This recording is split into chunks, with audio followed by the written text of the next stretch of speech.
Monsieur le ministre de l'Enseignement supérieur, professeur Famedongo, merci d'être là. Merci d'avoir fait l'honneur pour cette institution qui est la vôtre. Je me rappelle, c'est vous qui avez mis tout en œuvre pour me rappeler qu'il faut que je vienne pour accélérer la mise en place de cette institution. C'est rare pour les ministres de l'Enseignement supérieur. C'est rare même pour le Cameroun. Et ceci mérite d'être souligné.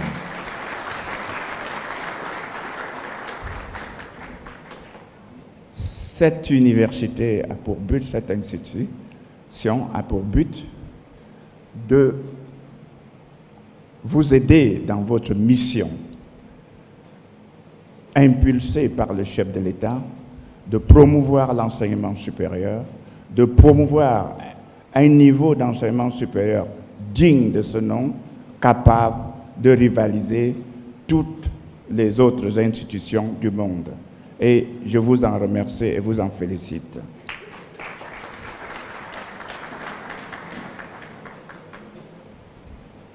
Je suis convaincu, Monsieur le ministre, qu'il sera possible que vous restiez longtemps à la tête de ce département pour nous aider à continuer cette œuvre que le président Paul Biya a voulu que nous continuions ensemble. Monsieur le vice-premier ministre, secrétaire général de RDPC, messieurs les ministres, monsieur et madame les membres du corps diplomatique, messieurs les chefs d'entreprise, capitaines d'industrie au Cameroun et en Afrique, merci d'être là. Merci de soutenir cette institution. Merci d'être toujours à nos côtés. Je ne saurais dire combien de fois je suis heureux de participer avec vous à cette aventure. Je voudrais surtout remercier les ONG, les institutions internationales, les fondations qui ont voulu donner la bourse à des étudiants de cette institution. Une fois de plus, merci. Sur ce, je ne voudrais pas beaucoup prendre le temps pour ce remerciement. Je voudrais descendre pour me mettre plus à l'aise afin de donner ce qu'on a appelé le keynote address. Merci.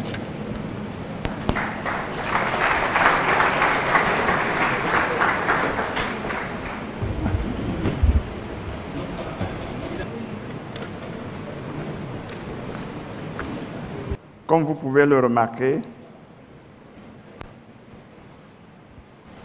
we are in a bilingual country. Normally my speech should be in English and in French, but we are not going to do so. We are going to have the presentation in English and my address is in French, only because 80% of the audience is speaking French. That's why I am going to address to do everything in French, knowing that if at some period there is some explanation in English, please, I am going to do it. Please excuse, we are going to start by what is called Africa, a global playground. It's about l'Afrique, terrain de jeu mondial. Et comme vous pouvez le remarquer, tous les drapeaux sont plantés sur l'Afrique.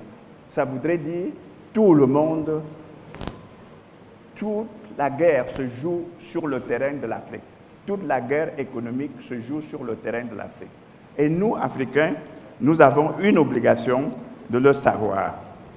Ceci permet d'avancer plus loin et de vous dire quelque chose. Vous savez, sur ce terrain, il y a ce qu'on appelle les enjeux. Pourquoi sommes-nous sur ce terrain? Pourquoi devrons-nous être là? En fait, quels sont les acteurs de ce terrain? La réalité, il y a des acteurs, il y a des enjeux, et ensuite, quels sont les instruments utilisés pour pouvoir faire cette guerre? Et enfin, quel est le terrain de jeu? Où est le terrain de jeu? Le terrain de jeu se trouve où? Et je terminerai par vous dire, en fait, je pense qu'il est important, indispensable, que l'Afrique puisse prendre conscience de l'existence de ce jeu qui se joue sur son terrain et prendre part à ce jeu qui se joue sur son terrain. En fait, le jeu, on se bat pour quoi? Quelle est la raison d'être du combat qu'on veut mener? Le premier, vous savez, c'est généralement des combats économiques. Le premier, c'est la masse de consommateurs. Et comme vous le savez, l'Afrique a normalement déjà 1,3 milliard. Et composé essentiellement des jeunes. Ce qui veut dire un marché qui va durer plus longtemps. Composé essentiellement de jeunes, un marché qui va durer plus longtemps. Je voudrais ajouter qu'en 2050, les prévisions de l'organisme international chargé de la population prévoient qu'on sera à 2 millions. Ça veut dire qu'on sera la plus grande masse de la population, la plus grande masse de consommateurs du monde. Est-ce pas normal qu'on puisse s'intéresser sur ce marché? Le deuxième élément important, c'est quand même les réserves. Les ressources naturelles, nous les avons. C'est en fait nous qui les possédons. Et nous les possédons toutes. Si je parle de réserves d'or, c'est encore l'Afrique qui a 40% des réserves mondiales. Si je parle de réserves de cobalt, c'est encore l'Afrique qui a 60%. Platine, c'est encore l'Afrique qui a 90%. Et si je veux continuer, je voudrais dire, vous présenter totalement la carte du monde de réserve et vous allez voir que l'essentiel se trouve en Afrique. Il est donc normal que le terrain de jeu, que le terrain de combat, parce que quand je parle de jeu, il faut comprendre combat, se trouve en Afrique. Mais il y a aussi que ce n'est pas seulement ça. Nous avons une diversité culturelle qui est l'une des meilleures diversités culturelles. Nous avons la forêt, beaucoup n'en ont pas. Nous avons la savane, nous avons le désert, nous avons les plateaux, nous avons les montagnes. Qui dit mieux? Personne. L'Afrique le dit, mais nous ignorons que nous les avons tous là. Et qu'avec ça, nous pouvons aller plus loin. Une fois j'ai planté les décors, je voudrais qu'on se mette d'accord sur une chose. En fait, que sont les acteurs?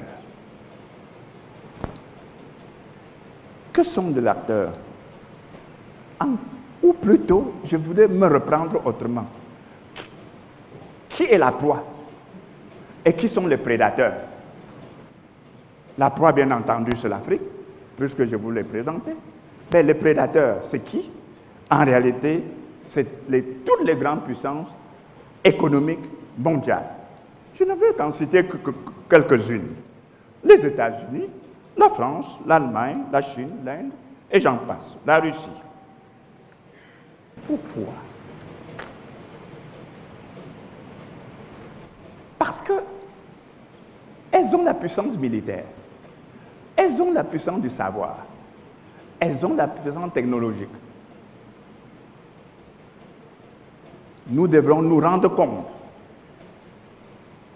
que nous entrons en guerre avec des gens qui sont techniquement au point, scientifiquement au point, et que nous sommes derrière. Mais, est-ce que ça veut dire que nous devrons fuir la guerre? Ma réponse est non, non et non. Mais, quels sont les instruments qu'ils utilisent? Et ça, c'est très important. Les instruments sont tous là. Le premier instrument, c'est ce qu'on appelle la coopération internationale, avec tout ce que vous avez. Parce qu'on fait cette coopération internationale en disant c'est pour votre bien. Mais il faut mettre entre guillemets cette coopération, c'est ces organisations internationales, c'est l'ONU, c'est le PNUD, c'est l'UNESCO, c'est l'UNICEF, et j'en passe, parce qu'il y en a plein. Quel est leur objectif? Nous allons pouvoir en discuter plus longuement.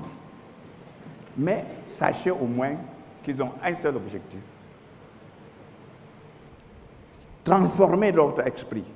Transformer notre esprit pour regarder que les normes qu'elles ont établies, pour nous empêcher d'avoir nos propres normes, pour nous conditionner l'esprit de telle sorte que nous devenons des simples moutons dans le jeu. Mais comme on ne peut pas le faire seulement avec ces puissances, ils utilisent d'autres instruments encore plus puissants. C'est ce qu'on appelle les médias.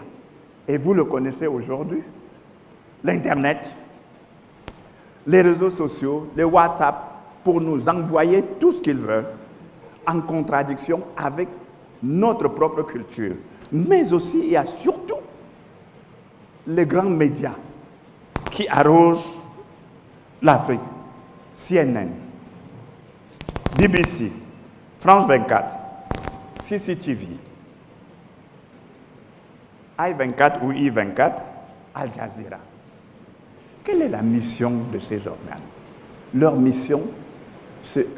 j'ai oublié Russia Today, parce que c'est très important Russia Today. Leur mission, c'est de nous faire admettre, inculquer en nous leur pensée. Et vous savez, lorsque vous arrivez à penser comme l'autre, tout de suite, vous devenez inférieur. Vous n'existez plus. Vous devrez avoir une autonomie de pensée pour pouvoir permettre. Or, ils mettent tous ces instruments à notre disposition pour penser comme eux. Qu'est-ce que nous faisons sur ce terrain? Nous ne faisons pas encore grand-chose. Mais, pour terminer, parce que ça, c'est les médias, parce que ça lance des messages. Mais il faudrait s'assurer que ces messages vont à l'endroit où on veut que ça aille. Cet endroit, on envoie maintenant ce qu'ils ont appelé les ONG. Pour fouiller les campagnes, apprendre nos langues et dicter ce que l'Occident a bien voulu que nous ayons, pour que, dans tout le cas, et dans les orientations que nous avons, cela se passe exactement comme ils veulent. Ils vont nous donner leurs normes de vie. Ils vont nous transmettre leur culture. Ils vont nous aider à comprendre que nous ne sommes que des demi-hommes et que nous ne pouvons survivre que s'ils apportent de l'aide à nous. Voilà les autres instruments. Ensuite, il y a d'autres instruments que je pourrais appeler plus puissants et plus importants. C'est ce qu'on appelle les institutions de Bretton Woods. Les institutions de Bretton Woods, qui sont des arbitres partiaux, qui sont là pour organiser les choses de telle sorte que ça soit en faveur des grandes puissances économiques. Parce que c'est ces grandes puissances économiques qui les financent. Parce que c'est ces grandes puissances économiques qui leur donnent les moyens de survie. Il me semble normal, je ne les en veux pas, qu'ils pratiquent la politique de ces grandes puissances. C'est comme ça qu'on peut voir qu'on nous impose, à tort ou à travers, les plans d'ajustement structuraux, les politiques économiques, les politiques de Rostov. Mais je voudrais parier, si quelqu'un a déjà vu un pays qui se développe avec ses plans d'ajustement structuraux, alors je serais heureux de connaître ce pays-là, parce qu'à ma connaissance, je n'en connais pas du tout. Ça n'existe même peut-être pas. Maintenant, une fois le terrain est organisé, arrangé, mais il faut cueillir le fruit. Il faut cueillir le fruit. Mais qui va cueillir le fruit? On envoie donc ce qu'ils ont appelé leurs entreprises multinationales. Et on nous fait mettre même dans nos appels d'offres, il faut avoir l'expérience internationale.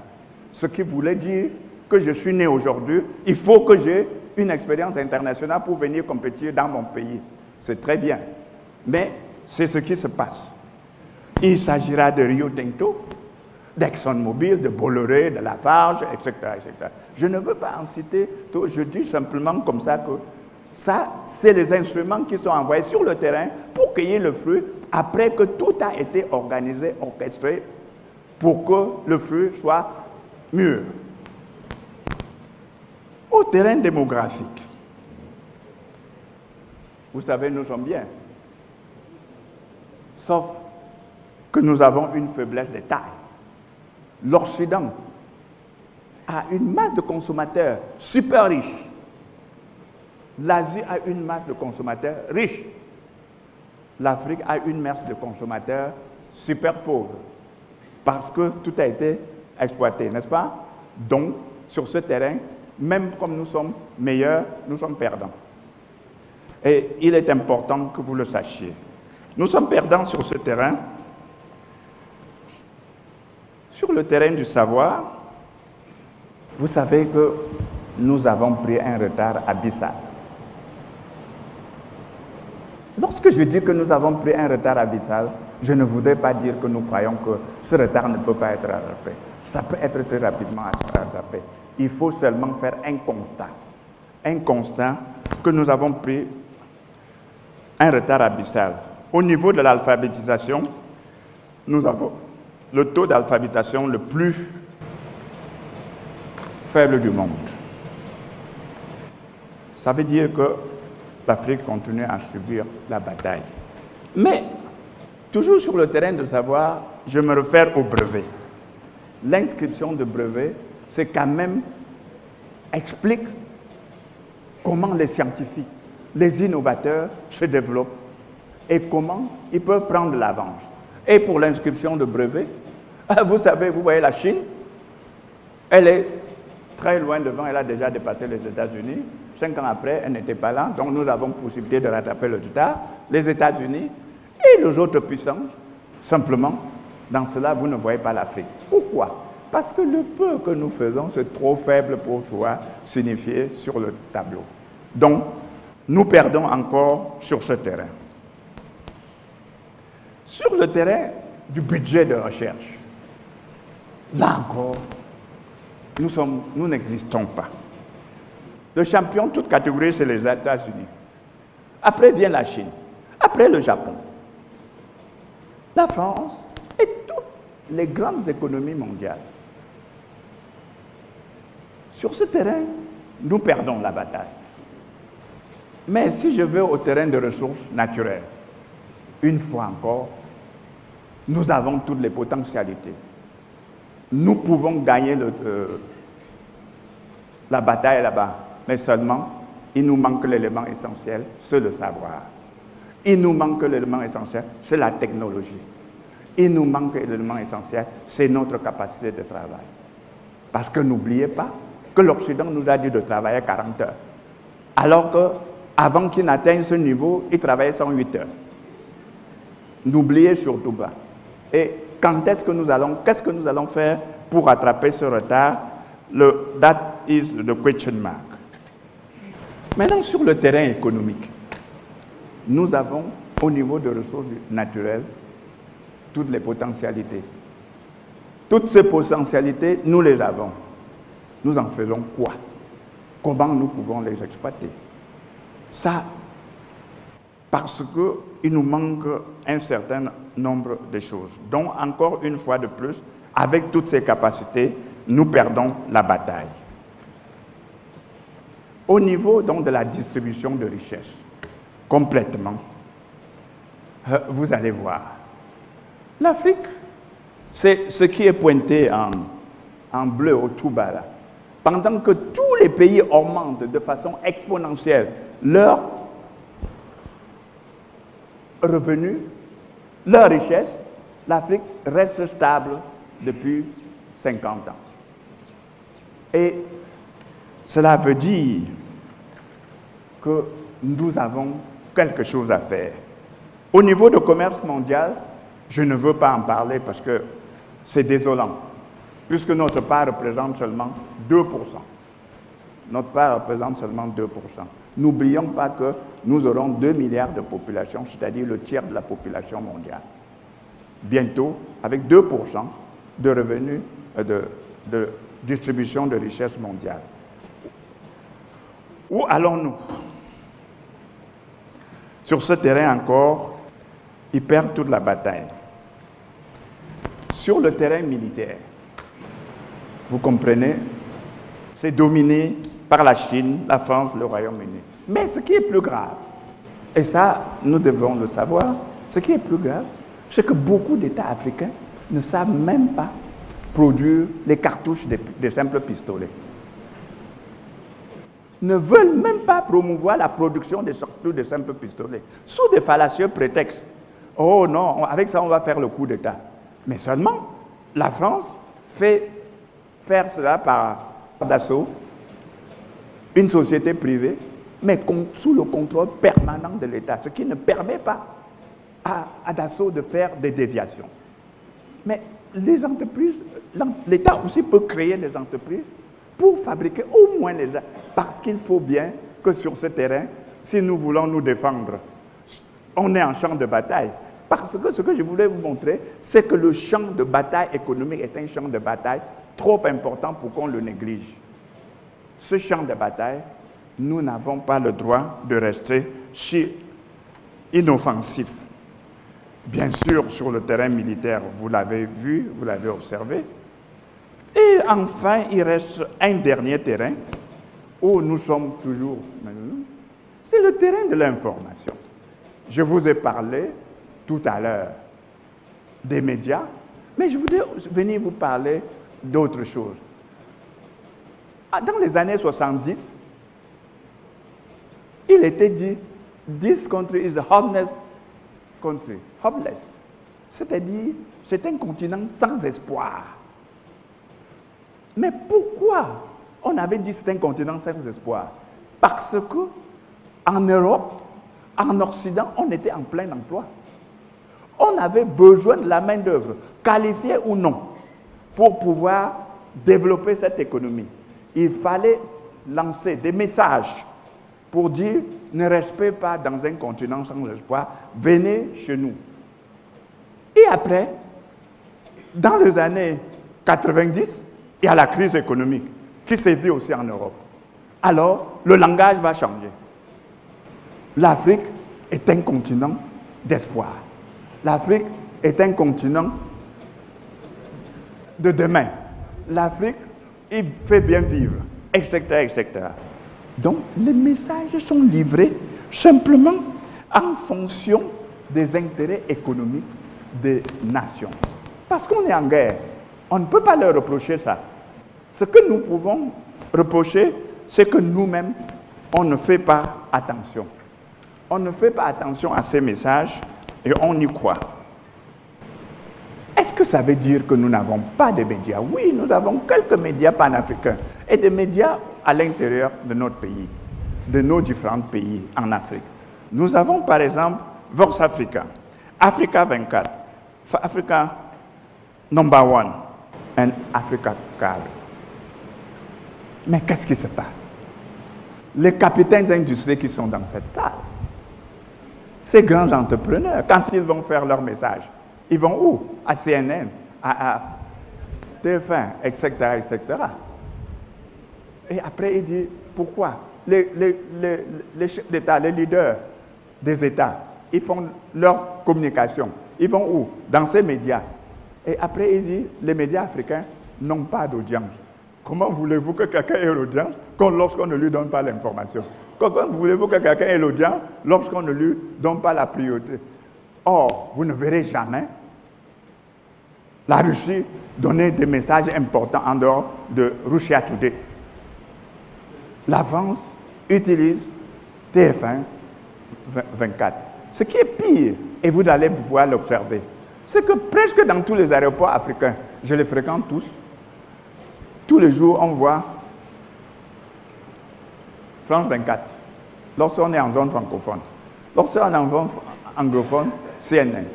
Alors que tout le monde sait, à moins que je me trompe, que ça c'est pour véhiculer des messages contre nos intérêts, contre nous.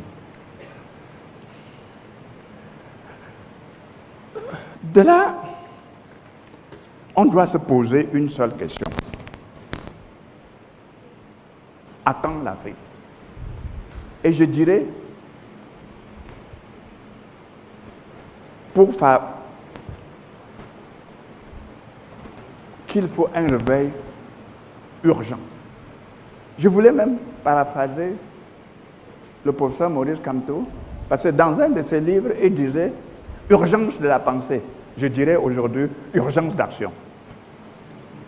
Parce qu'à l'urgence de la pensée, il y a l'urgence de l'action. Nous avons une population. Si nous l'éduquons, si nous lui donnons le savoir qu'il faut, nous pouvons gagner toutes les batailles. Donc, dans ces conditions, l'Afrique doit pour mon part agir sur 4 fronts.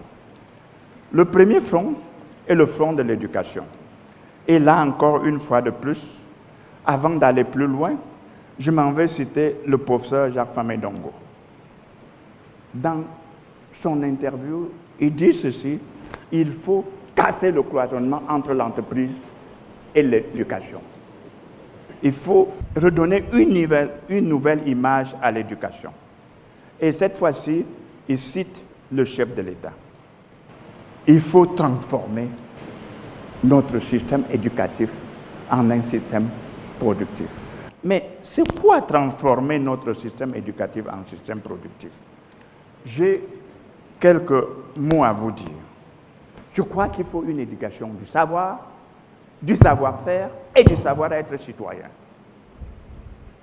S'il y a une éducation du savoir-faire et du savoir-être citoyen, nous allons pouvoir créer les conditions optimales pour pouvoir arriver à notre développement.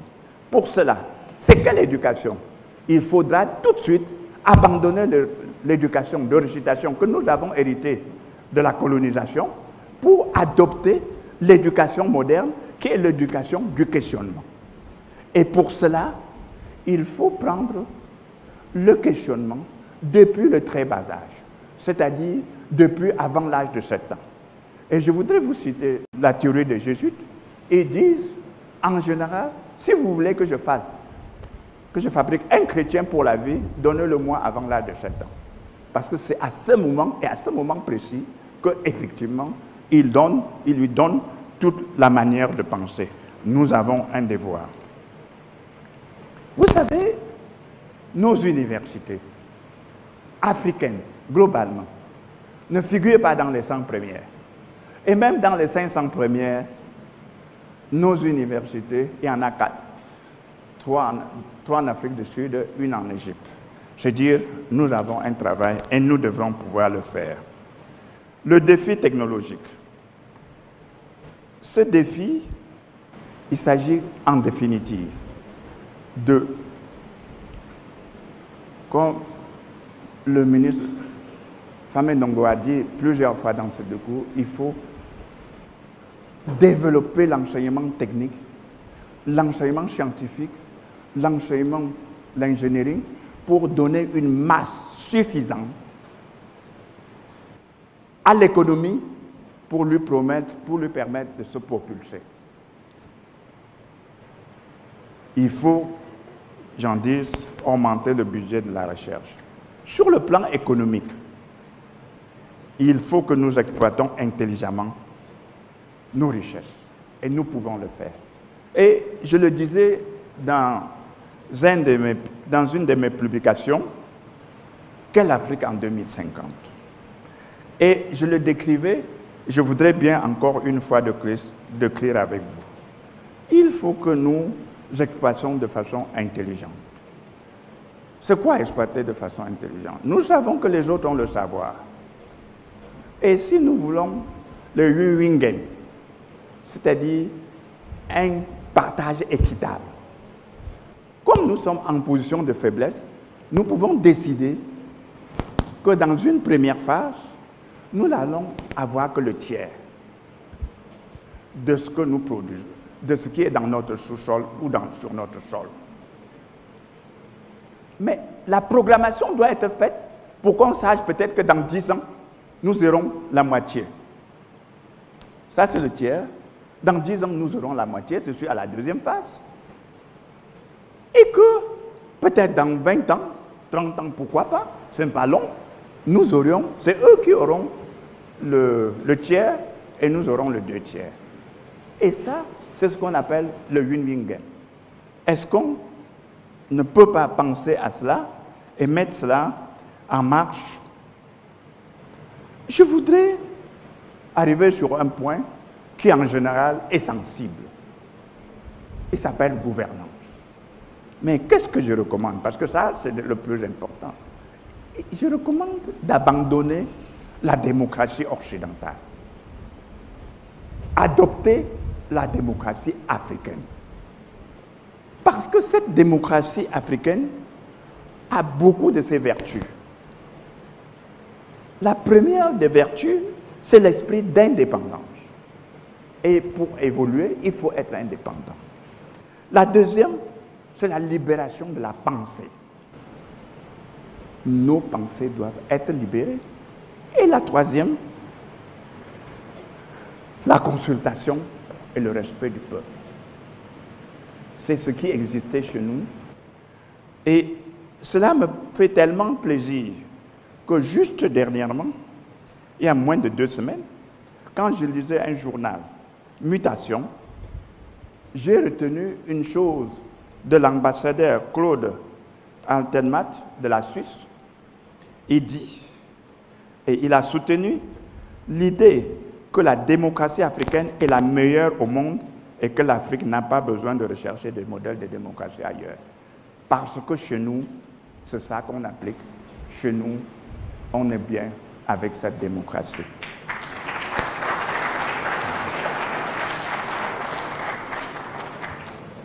Enfin, tout ceci a quoi à faire avec PK Focam Award? Oui, il y a un lien. Il y a un lien. Et le lien, le professeur Jacques Famen Ndongo le trace lui-même. C'est la raison même pour laquelle il est là.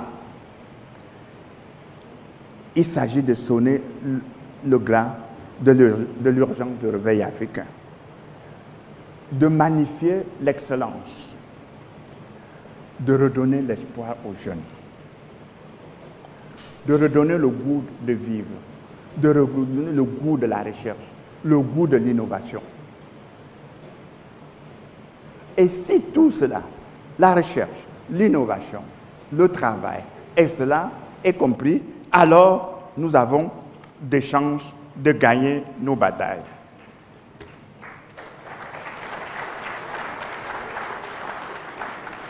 Mais pour y arriver, j'ai un problème.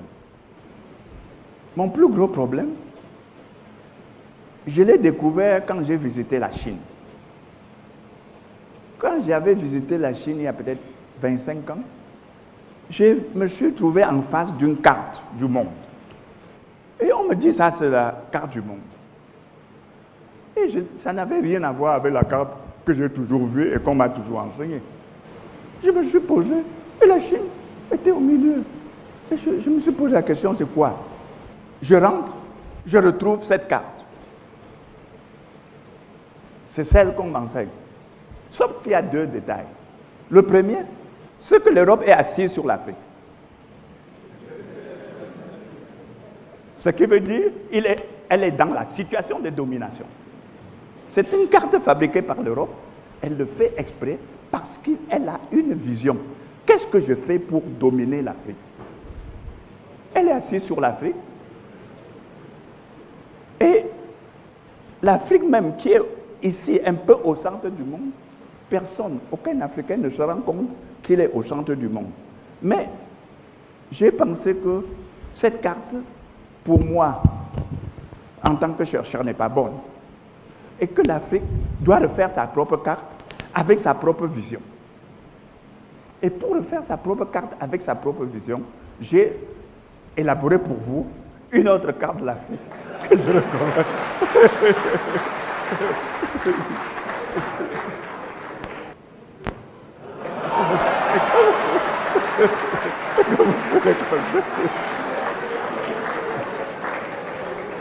Pourquoi pas?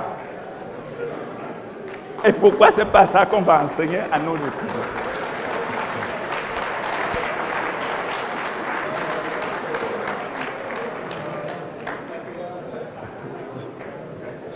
Sur ce, Monsieur le ministre, Messieurs les membres du gouvernement, je ne veux pas vous tenir très longtemps. L'Afrique est dans un terrain de jeu de guerre. Nous devons fabriquer nos citoyens pour mener cette guerre et la gagner. Je vous remercie.